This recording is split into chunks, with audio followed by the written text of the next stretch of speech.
Hey guys, welcome back to another one. Before we get going, I want to thank everybody for their support and watching and all that. I hit a pretty cool milestone the other day, 15,000 views. No, that's not a lot for some folks, but it's great for me. I'm super excited about it. So remember to subscribe, like, and share, and comment, and all that good stuff. It's free, doesn't even hurt much. And so when we get back, I am going to show you a garden update. So I'm just sitting on the old riding mower here. I just got back from a little weekend trip and wanted to get this done before I took you for the walk. So stay tuned and let's get this show on the road.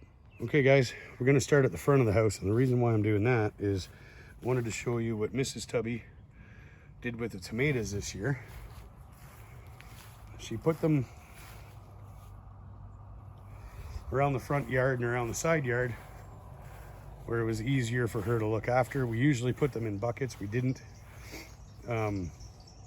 This year we just planted them.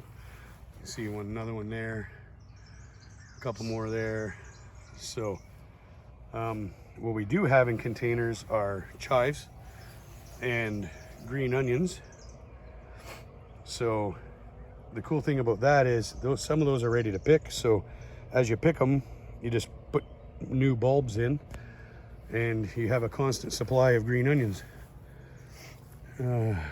Along here is a couple more. We do have a couple tomatoes in containers, but there's a couple there. They're all doing really well. So, and you can see the pickup truck is parked where the pile of triple mix was. And the triple mix, as you saw in the last video, got used. So I'm trying not to shake too bad. Never mind the broken down lawnmowers. I'm a redneck. It doesn't matter if you're from the South or Canada or the US or wherever. There's rednecks everywhere. We know this. And there's some rules. A, you got to have a pickup truck. B, you got to have at least one boat that doesn't float. Or a side note to that is, if you've got at least 3 lawnmowers that don't work, that counts for one boat. So I'm good, I'm covered. Look guys, I don't make the rules, I just follow them. So I'm gonna show you I'm gonna show you the good, bad, and ugly with the garden. The raised beds from my do-it-yourselfer video there. This one was beans and the seeds just didn't take, so we're gonna have to replant this one. There's nothing wrong with the soil. It just, the seeds were from 1952, so I don't know why they didn't take, but whatever. We'll deal with that in a couple of days. And here we've got radish and beets, and the beets were started from seed, and you can see they're coming up nice and doing well. And in this one, we've got sweet peppers. Red, yellow, green. I think there might be a couple banana peppers in there. So they're all doing very well. And oh, bird feeders need filling again. The little crabapple tree is doing good. The ornamental one's doing well. You can actually see little apples coming there. So, and this one's got little apples coming. They're doing good. And here, you guys remember this bed. This is our strawberries, and right over here, I don't know why that's so hard, there's 6 or 7 hot peppers. Now, I'm told that keep your hot peppers from your sweet peppers, or you could end up with sweet hot peppers or hot sweet peppers, whichever way you want to.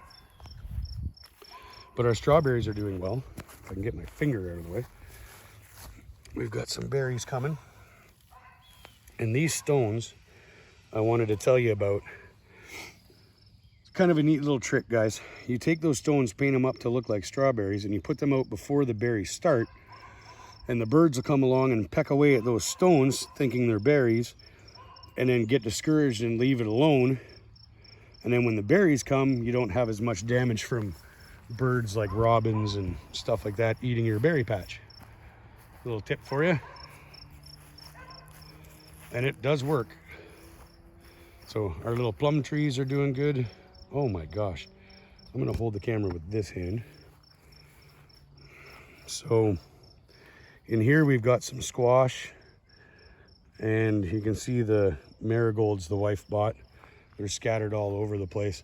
They serve a couple of purposes. One, they keep certain insects away apparently, and you can eat them. Now, you know, they're not very good as far as I'm concerned. They kind of taste like taint. Fellas, you know what I'm talking about. Some of you ladies too, don't worry, we won't judge here. But guys, you know what I mean, right? Tain't good, but tain't bad either. So you can see in here we've got some squash, and I think there's some cantaloupe at the back on this one. You see that, you can kind of see that white powder there. I really don't like to do that, but we had some beetles in here, and you can see the damage they did. Now the plant's coming back, but they wiped out a couple of them to the point where we had to replant. And then the rabbits got into the cucumbers, so we had to replant some of the cucumbers and put these little fences up. So once they get big enough and they start to creep, we'll just take those fences down, roll them up, and use them again next year. So, because once they get big enough, the rabbits tend to leave them alone. This is asparagus, and I'm kind of surprised, but I actually had one come up this year. I didn't think that any of them would come up this year, but planted a new asparagus bed. And then over here, it's the neighbor's dog, is the potatoes. And you can see right there and right there, they're just kind of sprouting up all over the place. I've got 1, 2, 3, 4 rows the length of the garden, and then this is just empty. We're supposed to have, we ordered some potato seed online because couldn't find any around. They're supposed to be coming in. If they ever show up, I'll stick them in the ground here and see what happens. It might be too late in the season, but we'll shove them in and see what goes on. So anyway, guys, that is the tour. Oh, I guess I kind of forgot to tell you about the sugar plums. Well, from the last video, the garden, the little clippings or shoots or whatever we made and stuck in the ground, some of them are doing all right, so they look like they're gonna take. So yeah, that's it, guys. As you can see, I still have to go around with the whippersnipper, but I was running out of time, and wanted to show you guys the progress. So thank you very much for watching. I really appreciate all the continued support you've shown me and my channel. It's been just awesome. So remember, guys, it's never a bad day to be more outdoors.